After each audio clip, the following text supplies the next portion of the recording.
Si LeBron James ay nanalo ng magkakasunod na do-or-die games mula noong 2008.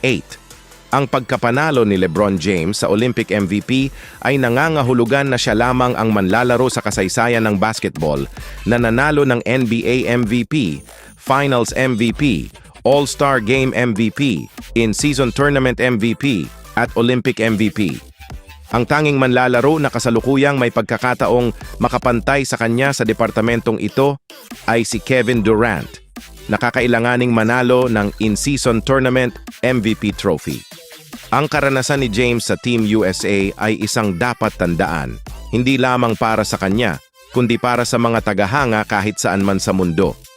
Ang mga mas batang tagahanga na hindi nakasaksi sa Dream Team noong 1992, kasama sina Michael Jordan, Larry Bird at Magic Johnson na magkasama, ay titingin sa 2024 Team USA ngayong taon kasama sina LeBron, Kevin Durant at Stephen Curry. Ito ang unang pagkakataon na nakita natin ang maalamat na trio na sila LeBron James, Kevin Durant at Stephen Curry na naglalaro ng magkasama sa Team USA. Ang pagkapanalo ni LeBron James laban sa France sa Olympic gold medal game ngayon ay nagpahaba sa kanyang napakalaking winning streak sa do-or-die games sa 21 sunod-sunod na laro. Hindi pa natatalo si James ng do-or-die game sa kanyang karera mula noong 2008 nang matalo siya at ang Cleveland Cavaliers sa Game 7 sa Boston Celtics sa ikalawang round ng Eastern Conference.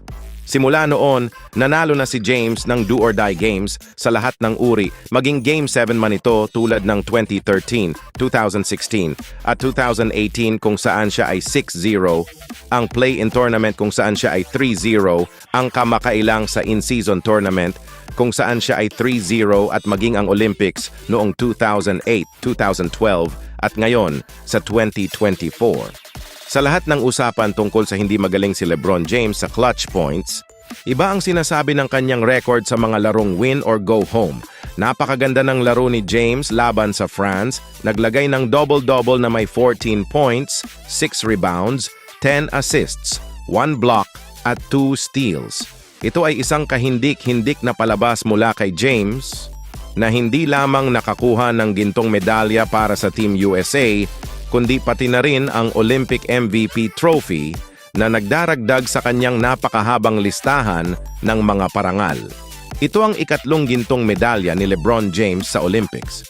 Nakatali ngayon si James kay Carmelo Anthony para sa pangalawang pinakamatagumpay na Men's Team USA player sa kasaysayan ng Olympics na may 3 gintong medalya at 1 tansong medalya. Si Kevin Durant ang naging unang manlalaro na nanalo ng 4 na gintong medalya sa kasaysayan ng basketball ng mga lalaki sa Olympic. LeBron James' legacy ay patuloy na bumubuti bawat taon habang siya ay patuloy na nakakakuha ng mga parangal at tagumpay. Ipagmamalaki nila James at Team USA ang kanilang panalo at ang paraan ng paglalaro nila sa tournament na ito. Hinarap nila marahil kung ano ang pinakamapagkompetensyang pool ng Olympic competition sa kasaysayan ng basketball at nangunguna pa rin sila. Bagamat hindi ito laging madali, nagawa ng Team USA na maipanalo at magawa ang trabaho kapag naging mahirap. LeBron James' legacy bilang isa sa mga pinakamahusay na nagawa ito sa sport ay na-secure ilang taon na ang nakararaan. Pero patuloy pa rin siya sa pagdaragdag dito kahit na sa huling yugto ng kanyang karera. Habang ang karamihan sa mga manlalaro sa kanyang antas ay lumalayo sa laro sa edad na ito, si James ay kasalukuyang naglalaro pa rin sa isang mataas na antas at inaasahan na maglaro sa mga unang taon ng kanyang 40s. Ano ang masasabi niyo tungkol kay LeBron James na nanalo ng 21 magkakasunod sa do-or-die games mula noong 2008? Please comment nyo lang sa baba. Basketball today, basketball later.